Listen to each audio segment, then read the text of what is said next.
Lorota. No programa de hoje, o homem à prova de mentiras. O cientista comportamental, palestrante, escritor e especialista em linguagem silenciosa. Chega de mentiras. Ele não engole lorotas. O dono do canal Não Minta Pra Mim. Passo a passo para se livrar dos mentirosos. Com vocês, Ricardo Ventura. Está aqui o nosso querido Ventura. E nós vamos falar do quê? Do foguete lá do Francisco, hein? Do Francisco. Vanderlei, foi atentado, Luiz. não foi? Chico Bomba. Que agora tem muita história. Isso aconteceu na sexta-feira. Foi sexta-feira? Foi na quinta? Não foi no feriado? Eu não lembro. Foi na sexta, acho que foi na sexta. Foi na quinta. Na quinta, né? Na quinta? Quinta pra sexta, alguma coisa assim. Eu acredito que foi quinta à noite, né? O que tem de história, o que tem de história disso aí é uma coisa que no fim a gente não vai saber. Parece que agora, né? Agora não, né? Desde dos atos ali, tá tendo uma investigação, tá se levantando bastante coisa. O que é chato, Emílio, mas tudo bem, né? É aquela velha história. É o preço da liberdade de expressão.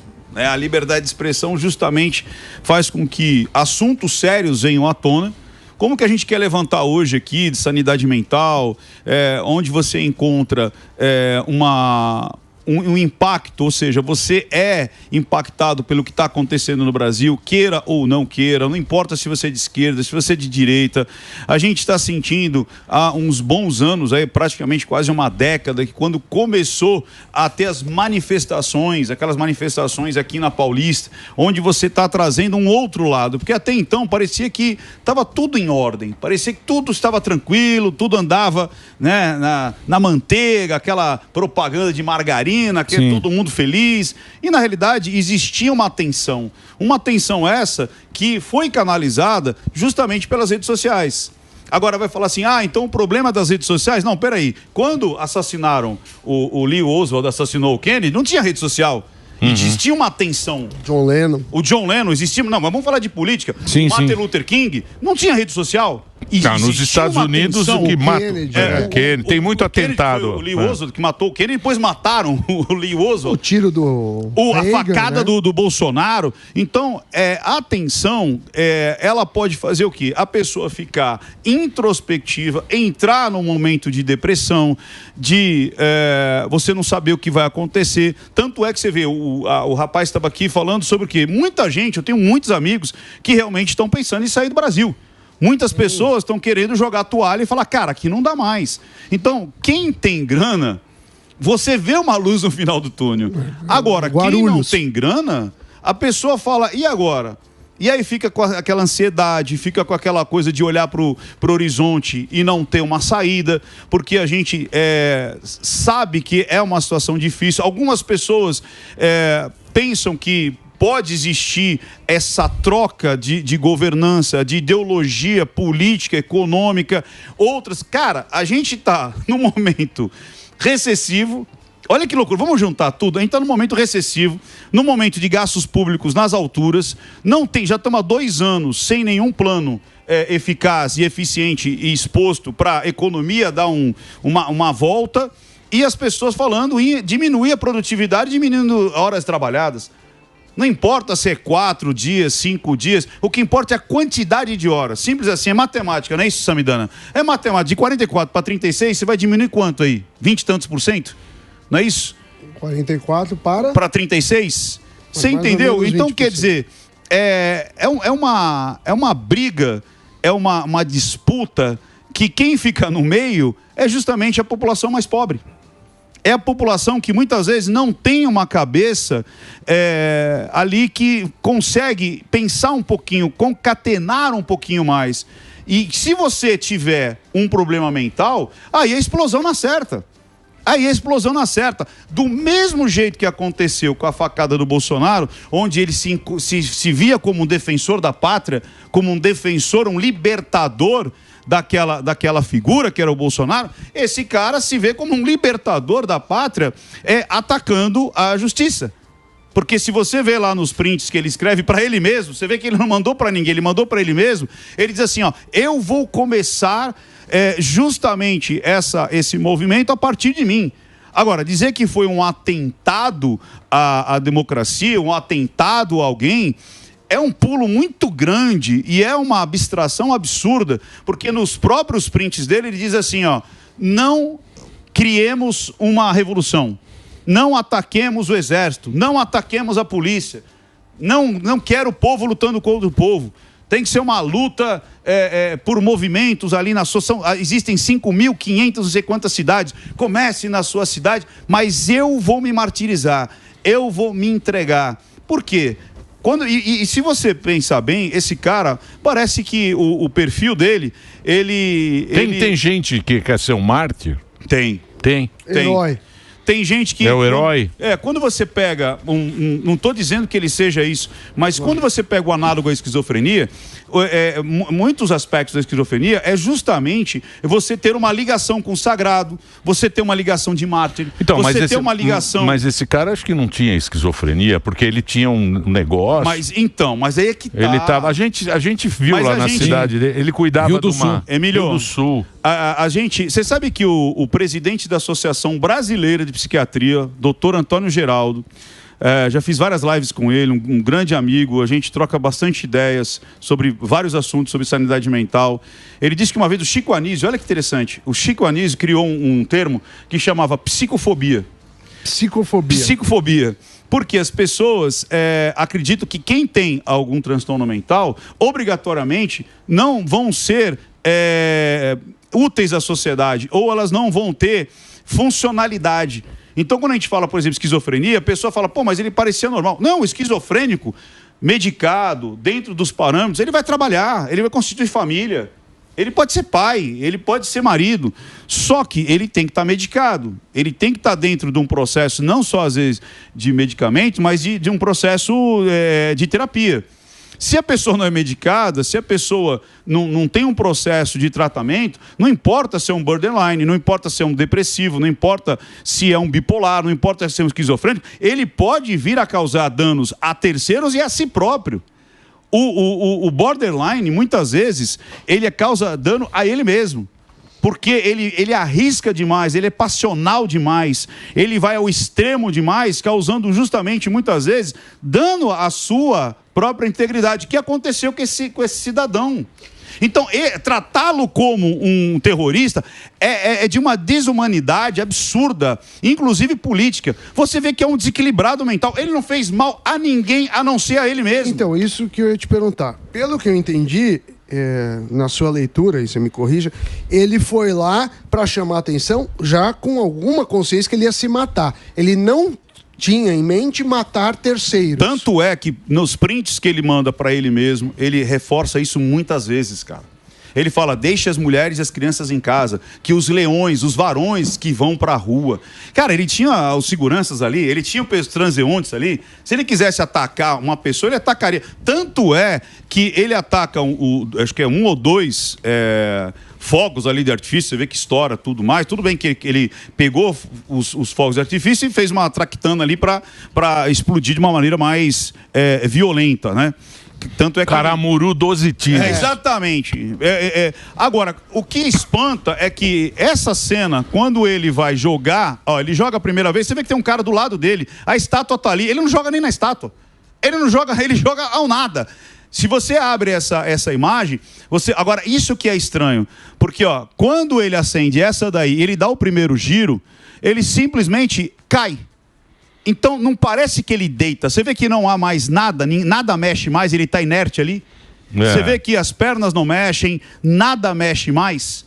Então, é estranho essa parte. Será que ele foi neutralizado? Será que ele teve um mal súbito? Será que ele teve um pico de adrenalina ali? Porque, assim, deitar ele não deitou. Você acha que... Não, mas de forma alguma.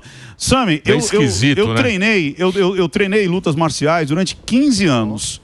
Eu sei o que é apagar e o que é deitar. Tanto é que se você pegar qualquer um de nós aqui e eu jogar você inconscientemente, querendo ou não, você vai botar a mão para trás. Você tenta se proteger da queda. Não dá, não é uma vontade de, não, eu não quero me mexer, você vai se mexer. E ele parece que desmaia. Você vê que ele simplesmente se larga. E esse se largar, e o negócio comendo solto na orelha dele, é instintivo. Imagina um fogo. Você já se queimou com pólvora? É horrível. É horrível, dói, arde. É uma coisa que é instintivo, você vai largar. E ele fica com o negócio na orelha ali. Então, naquele momento, muita gente já está inconsciente. Muita gente fala, não, deram um tiro, mas senão eles vão fazer uma perícia. Não vão fazer uma autópsia. A autópsia dele, provavelmente fizeram. Mas parece que nem reclamou, né? Ninguém foi reclamar o corpo. Numa hora dessa, é a vergonha, é uma situação toda. Parece que ninguém foi. Diferente, por exemplo, do Adélio, que no dia seguinte tinha 7 advogados lá. Você acha que o Adélio é a mesma coisa? Mesma coisa. Eu analisei ele, o cara não é normal, ele tem transtorno mental, não sei qual. Agora, esse cidadão, você pode ter certeza, às vezes abre o quadro dessa pessoa e ninguém percebe. Então, falar que ele era funcional, tá tudo bem. Só que quando essas camadas, aí a pessoa vem, é por conta da polarização. Não, é por conta da tensão. É por conta da tensão ao qual a gente vive hoje, onde você se sente inseguro para muitas coisas. Você se sente inseguro de falar, você se sente inseguro de se posicionar, você se sente seguro judicialmente, inclusive. O Sami sabe disso. Quantas e quantas... Que nem esse negócio do 6-1. Vamos falar um negócio? Olha que interessante. Você abre uma empresa. Sim. Aí você programa toda a sua empresa para aquela lei, para aquela situação.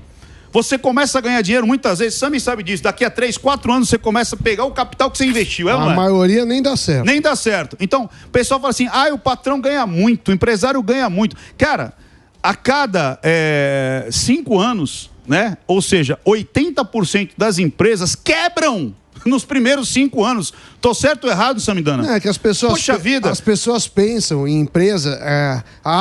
Coca-Cola. A Apple, mas a maior parte das empresas... Tem 3, 4 funcionários. Tem 1, 2 funcionários. Como é que vai escalonar esse... E não tira quase nada. Agora, imagina, eu faço toda a minha programação para começar a empreender. Quem vai sofrer é o pobre empreendedor. Todo mundo acha que o empreendedor sempre é rico, sempre está nadando. Não, muitas vezes as pessoas, elas pegam dinheiro emprestado para abrir um negócio, elas se endividam para abrir um negócio, elas vendem às vezes o seu carrinho para abrir um negócio, e todo mundo acha que patrão ganha demais, porque sempre Nós aqui, o ano que vem, é 4x3. Amém. Nós só precisamos decidir se é segunda ou sexta. O Morgado voltou pela sexta. Eu achei ótimo 4x3. Eu acho perfeito. Acho perfeito. Não, mas é que tá um negócio, mas você vai deixar gravado. Então, somos esquerdistas até... A gente não diminuiu as horas. Se você vai deixar gravado, você não diminuiu as horas. Então, quando você pega essa situação desse cara, por exemplo, que era um chaveiro. O cara era um chaveiro, cara. Chaveiro. Classe média ali, tinha até uns imóveizinhos, vivia de renda. Inclusive, você viu que pegou fogo a casa dele ontem. Não, tacaram fogo. E então, a principal suspeita, sabe quem é? A ex-mulher. Olha que doideira. Pode ser suicídio, tentativa de suicídio. A principal suspeita é a ex-mulher. Por quê? Por que não podia ser? O que não podia ser visto ali? Então, de novo, eu acho que é desumano falarem que foi um atentado e que esse cara é terrorista. Esse cara tinha problemas mentais. Esse cara tinha algum tipo de transtorno que, junto com o externo, porque é o seguinte... O transtorno mental, ele precisa muitas vezes de estímulos. Para abrir gatilhos, para abrir quadro, ele precisa de ter situações que levem ele a cometer aquilo ali. Então, essa situação que está... E, Emílio, eu sou muito contratado hoje por compliance e RH, para levar linguagem silenciosa para dentro das empresas, para que o líder comece a prever o que de fato é um assédio moral, um assédio sexual. E sabe hoje qual que é o grande assédio que as pessoas estão reclamando? Assédio psicológico. Por que é um assédio psicológico? É um esporro? Exato. Esporro é um assédio. Não, porque existem as duas situações. Porra, for isso... A gente tá rico. Se for rico, isso... Não, o pior que tem muita gente aqui hoje... exemplo tem uma geração que não tá podendo falar assim, você não conseguiu fazer isso aqui desse jeito que a gente pediu pra você. O cara, estou tendo um assédio psicológico. Então, existe o assédio psicológico, de fato, que cria o burnout. Então, hoje, mas isso aí... Mas isso aí, eu acho isso aí uma conversa muito... Porque fica muito... Por exemplo, o nosso ambiente, ele é um ambiente que trabalha por estresse. Todo mundo aqui, o câmera está trabalhando por estresse, nós estamos trabalhando por estresse, o pessoal do switch, a tensão que a gente tem aqui em 2 horas é o máximo. O câmera não pode errar, o momento que ele está fazendo. Mas que ao vivo. Ao vivo, tá todo mundo concentrado. Então é um negócio que você tem que dar um desconto. Se acontecer alguma coisa, do cara dar um berro com você, porque ele está estressado. Assim, entendeu? Então você tem que entender onde você trabalha. Assim como um médico que está ali abrindo o coração de uma pessoa. Claro. Assim como. Cara, não tem como você falar, oi, queridinho, desculpe. Olha, por favor, por gentileza. Muito fofo. Usar uma mesóclise, né? Poderia passar-me essa. Cara, e outra, tanto é que uma das coisas muito legais é o seguinte: muitas vezes a pessoa fala assim, o estilo de liderança causa estresse.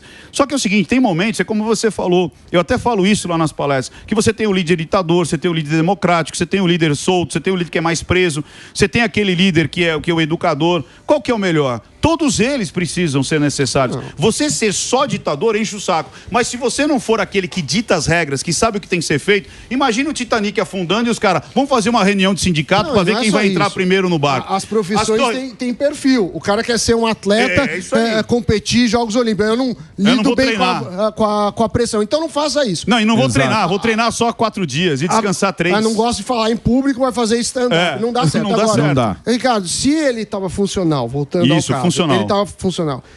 Pelo que você falou, ele devia estar medicado. Não apareceu até agora o psiquiatra. Ele tem que ter alguém cuidando dele. Não, o que é legal é o seguinte, você pode ser funcional sem estar medicado. Mesmo sem medicado. Sem medicado. Só que daí você não está num sistema o qual você não está sendo colocado à prova, como o Emílio falou.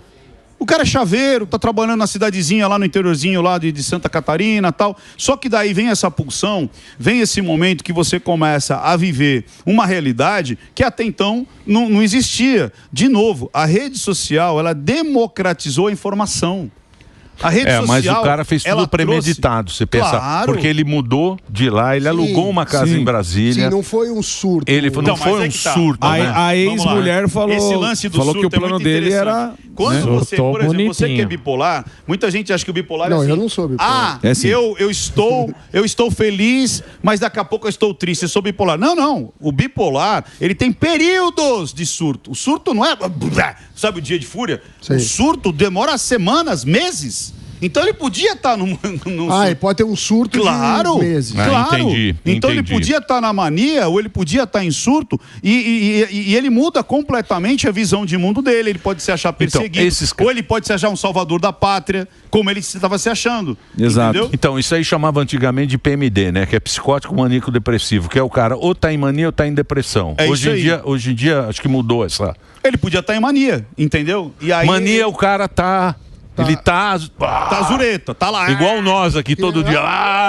E depressão, o cara vai... ele fica nos extremos. Então, isso é o que hoje em dia? Como é que chama hoje em dia isso? É isso aí bipolar? Só que, de novo, as pessoas acreditam que isso é estanque. Que é tipo, de manhã eu tô de um jeito, à noite eu tô... eu sou bipolar. Não, você, sei lá o que você é. Você é uma pessoa que muda rápido de humor.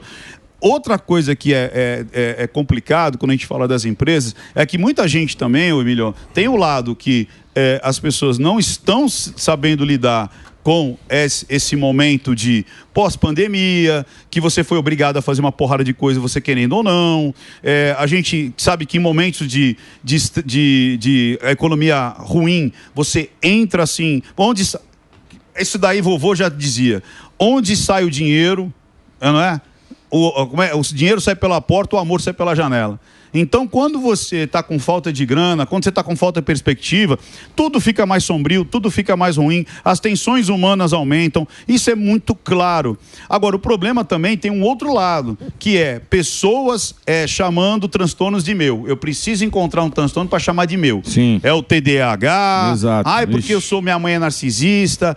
Porque... Por quê? Por que nas empresas, muitas vezes as pessoas estão chamando um transtorno de seu? De meu. Porque se acontecer alguma coisa e eu não conseguir entregar, é por causa do meu TDAH. Né? É por causa da minha... Então, não estou dizendo que não exista, mas tem muita gente se amuletando no seu fracasso, naquilo que não consegue entregar... Para justificar, Para justificar. Mas isso aí também, o problema disso aí e da mídia, aquele que eles chamam de copycat, né? Que é a pessoa... Quem imita. Copycat é o que imita... É o cara imitar... Ele é inspirado, ele se inspira em Se inspira nesse negócio... Que é um gatilho. Mas muita gente vai copiar isso que esse maluco aí fez. Pode ser. Pode chamar de maluco, não, né? É uma vítima, né? O cara, você acha que é uma vítima? Muito pela conjunção, como eu falei. É uma conjunção do que hoje a gente está vivendo no Brasil, em sociedade, e mais algum transtorno que esse cara tinha. Com certeza esse cara tinha algum tipo de transtorno, e aí foi chave e fechadura. É chave e fechadura. Mulher? A mulher, eu vi pouca coisa dela. Aí aquele negócio também, né? Falar do morto é muito fácil também, né? Cuspir no caixão, todo mundo cospe, porque o caixão não cospe de volta. Então aí é complicado quando a gente chega nesse ponto, sabe? Mas outros poderão surgir, com certeza. Mas o chato a culpa é da internet. Outro dia a culpa era do joguinho, lembra disso? Sim, não podia ter joguinho. Sempre o videogame. Não podia ter videogame. A culpa era do videogame. E antes disso, sabe de quem era a culpa? Do rock and roll. A culpa era do rock and roll. Quiseram proibir o Elvis Presley, quiseram proibir os Beatles, porque a culpa era do rock and roll, porque o rock and roll era libidinoso. Mas existe uma corrente da mídia, por exemplo, e eu não tenho opinião, mas tendo a concordar. Então, mas é que politizou isso aí. Não, é que você, principalmente suicídio, você não ficar dando reportagem para... Mas quem é a pessoa? Quem é a pessoa que vai nos... Porque a gente quer... A gente aqui também. A gente quer uma explicação isenta. Lógico. A gente quer uma explicação isenta. Que vai ser difícil, né? Vai ser difícil explicar isso aí. Vai ser difícil também explicar o PCC. Que daqui a pouquinho a gente vai conversar com a Carla.